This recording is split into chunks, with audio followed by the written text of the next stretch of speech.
Hello बच्चों, let's see this question. Question says if 1 power 3 plus 2 power 3 plus 3 power 3 up to n terms upon 1 into 3 plus 2 into 5 plus 3 into 7 up to n term is equal to 9/5 then the value of n is. तो इसके लिए सबसे पहले हम हमारा की concept देख लेते हैं.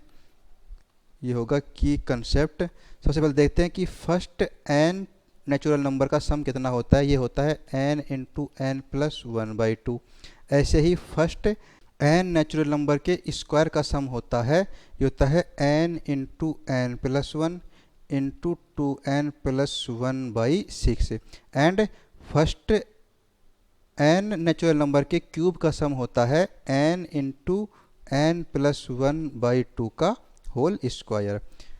अब जो हमें दे रखा है टर्म, उसमें यहाँ पे दे रखा है ऊपर तो क्या दे रखा है कि फर्स्ट n नेचुरल नंबर के क्यूब का सम. तो ये हम जानते हैं कि जो ऊपर वाला टर्म है इसकी वैल्यू कितनी हो जाएगी. ये होगा 1 cube plus 2 cube plus 3 cube. ऐसे ही इसके जो n टर्म है इसकी वैल्यू होगी n इंटू एन प्लस 1/2 का स्क्वायर. बिकॉज ये क्या है, हमारे पास फर्स्ट n नेचुरल नंबर के क्यूब का सम है. जो सेकेंड टर्म दे रखा है इसमें जो हमारे पहले फाइंड करेंगे हम इसका nth टर्म.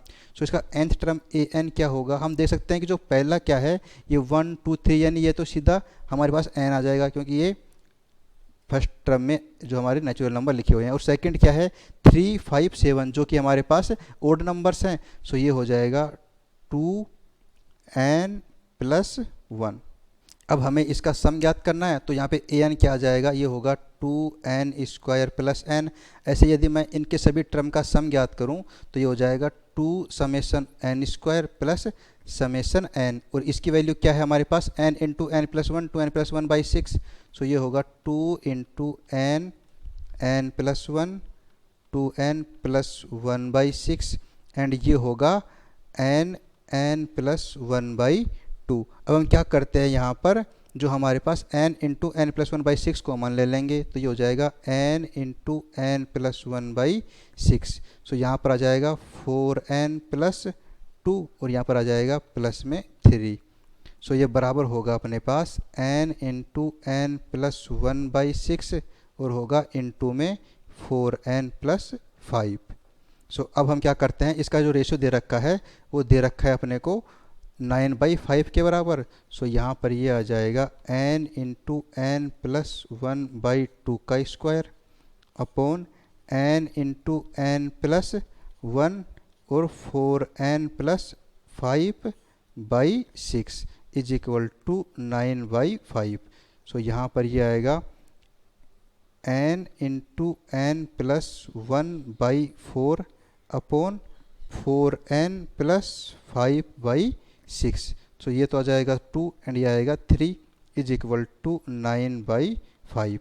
सो यहाँ पर यदि हम मल्टीप्लाई करें सो ये होगा 5n n प्लस 1/2 और ये बराबर होगा 9 4n प्लस 5/3, जो कि यहाँ पर 3 आ जाएगा.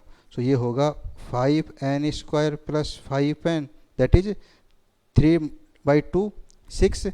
सो 6 इंटू 24n प्लस ये होगा 30. सो यहाँ से आ जाएगा 5n स्क्वायर माइनस में 19n minus 30 is equal to 0. और यदि हम इसका फैक्टर करें तो ये होगा 5n square minus 25n plus 6n minus 30 is equal to 0. यहाँ से हम 5n कॉमन ले लेंगे तो ये होगा 5n n माइनस 5 और यहाँ से हम 6 कॉमन ले लेंगे तो ये होगा n minus 5 is equal to 0. Then 5n plus 6 into N minus 5 is equal to 0 और n is equal to minus 6/5 and 5. And हम देख सकते हैं कि n क्या है, ये नंबर ऑफ टर्म है तो ये नेगेटिव तो हो नहीं सकता.